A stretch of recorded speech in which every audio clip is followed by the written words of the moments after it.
Levando em conta que esse seminário chama-se Desbloqueio para Aprender Idiomas, uma parte do meu trabalho foi pesquisar o que as pessoas chamam de bloqueios. Desde 1996, quando esse seminário foi apresentado a público, eu de fato encontrei talvez umas 5 ou 6 pessoas a quem eu poderia realmente chamar de bloqueadas. Pessoas que tinham algum dano neurológico, pessoas que tinham algum trauma emocional sério, que restringiam o aprendizado de línguas estrangeiras. A quem seria muito mais recomendável a terapia do que o esforço ou a dedicação no aprendizado de línguas. Todo o restante dos meus clientes que se chamavam bloqueados, o que eu descobri pesquisando cada um, é que não eram verdadeiros bloqueios, e sim vários fatores que enfraqueciam ou a motivação, ou o foco de atenção, ou a disposição, ou a disponibilidade de aprender. Eu vou enumerar alguns aqui apenas a título de curiosidade, porque quem sabe você vista a carapuça de algum deles. Embora o mais relevante não seja estudar os problemas, e sim as soluções. O mais comum que as pessoas chamam de bloqueios, na verdade, é a falta de prática. Entre os mais comuns, além da falta de prática, nós temos a falta de prática, a falta de estratégia, a falta de motivação que interfere na prática, os conflitos inconscientes e aquilo que eu chamo de más memórias, más recordações do estudo de idiomas. A falta de prática.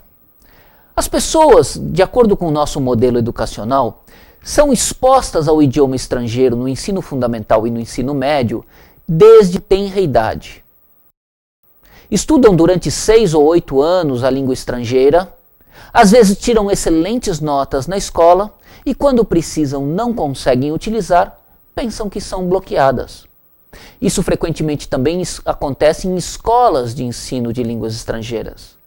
O sujeito estuda a gramática, tira boas notas. Na hora que precisa não consegue entender uma música, um filme ou conversar na língua estrangeira, pensa que tem bloqueios. Apenas ele foi distraído do que era relevante. Quando nós estudamos o processo de aprendizagem de uma criança, é fácil concluir que o estudo da gramática é o último estágio da criança. Ela não começa aprendendo o idioma materno pela gramática, nem pela leitura, nem pela sintaxe. Ela aprende pela comunicação. Os fatores mais relevantes são imitação, necessidade e repetição. E isso normalmente numa escola tradicional ou no ensino fundamental ou médio não é contemplado. É como se eu convidasse você agora para um curso de aviação civil de 2 anos, no qual você poderia tirar excelentes notas nas provas teóricas, mas que provavelmente não teria coragem de, ao receber o certificado no final de 2 anos, não teria coragem de levantar um avião sozinho. Falta prática. O Brasil é basicamente um país de fronteiras de língua espanhola, exceto lá no norte, as fronteiras com as Guianas, que tem pouco contato com o brasileiro do sudeste, do nordeste, do centro-oeste ou do sul.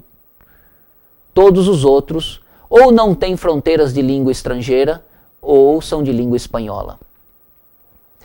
Pois bem, esse é o principal e mais significativo fator. Essa ilusão das pessoas terem aprendido e não conseguirem utilizar, por isso se dizem bloqueadas. E aí param de praticar. E aí validam essa hipótese. Há outros fatores que também concorrem para o insucesso no aprendizado das pessoas, quer seja de adultos ou mesmo de jovens. Um deles, que é tão comum na educação tradicional, em toda ela, é quando a criança ou o jovem é desrespeitado, ridicularizado ou envergonhado na frente dos colegas. Às vezes lhe valendo apelidos que duram vidas inteiras. Esses maus momentos, essas más memórias ficam registradas na sua mente e enfraquecem o foco de atenção e a motivação de aprender o idioma. Especialmente se uma dessas pessoas foi reprovada em língua estrangeira. Acontece. Nunca mais quer saber do assunto. Outro tipo de fator que interfere no desempenho do estudante de idiomas é aquilo que eu chamo de conflitos inconscientes. Uma competição de objetivos conflitantes. Exemplo, o sujeito que decide, ao aprender o idioma, se mudar para o país de língua estrangeira. Se ele for casado e a mulher não desejar mudar de país porque tem uma carreira brilhante, ele provavelmente tomou a decisão de ser isso, então aquilo, e se o casamento para ele for mais importante, ele não encontra energia ou disposição ou disponibilidade para estudar ou para aprender. Pessoas extremamente estressadas, com alta taxa de hormônios de estresse no sangue, aquelas que trabalham 12 a 14 horas por dia, não têm nem tempo, nem disposição, nem disponibilidade bioquímica para aprender, pois os hormônios de estresse inibem a fixação dos aprendizados. A pessoa não está presente, mesmo que de corpo esteja, sua mente não está lá.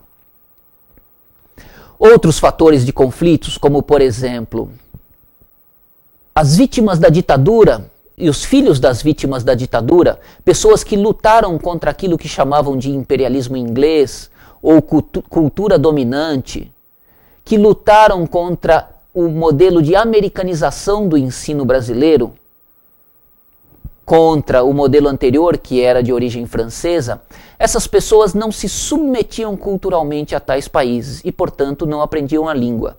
Seus filhos e netos, frequentemente por fidelidade, também rejeitam ou não têm motivação de aprender. Outros fatos muito comuns são as dificuldades de aprender decorrentes do estudo de gramática em primeiro lugar. Pense bem, uma criança vai estudar gramática em último lugar, depois que ela já fala fluentemente o próprio idioma. Vamos imaginar o seguinte, numa analogia grotesca. Eu almocei hoje, nas 2 horas seguintes eu fiz a digestão, agora e no próximo dia eu vou estar absorvendo os nutrientes e daqui 1, 2 ou 3 dias eu elimino os resíduos desses alimentos. Imaginem inverter esse processo. É o que muitos métodos de ensino de idiomas fizeram. Começando com o estudo de gramática, eles viraram de ponta cabeça o processo natural da criança, que só vai estudar gramática depois que sabe falar fluentemente o idioma. Essa inversão de processos naturais pode representar maus resultados.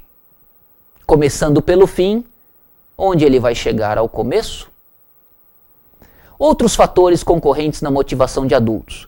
O que o adulto aprende deve ter uma lógica e respeitar toda a sua bagagem.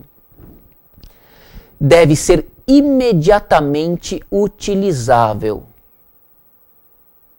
E ele deve ser completamente prático. Caso contrário, um adulto não se motiva a permanecer estudando. Ele não vai entrar num curso para ficar 5 ou 6 anos para conseguir ler o primeiro jornal ou entender a primeira música. Isso não condiz com a agenda compromissada de um adulto. Nem, por exemplo, os fantasmas da globalização ou recolocação profissional. Isso não é suficiente para motivar um adulto. O adulto tem muitas atividades que competem entre si e ele normalmente tem que tomar decisões, já que frequentemente ele já aprendeu a lição de que não é possível abraçar o mundo com as mãos. Esses são alguns exemplos típicos. Existem vários outros e eu poderia ficar aqui mais de hora explicando tudo o que eu descobri. Mas eu não acredito que estudar os problemas seja uma solução para você. Eu imagino que para você seja muito mais interessante pensar nas estratégias de sucesso, aquelas que dão resultado, do que ficar estudando as restrições ou as dificuldades de aprendizagem. Então eu vou parar por aqui nesse assunto, torcendo para que você aproveite aquilo que descobriu a seu respeito.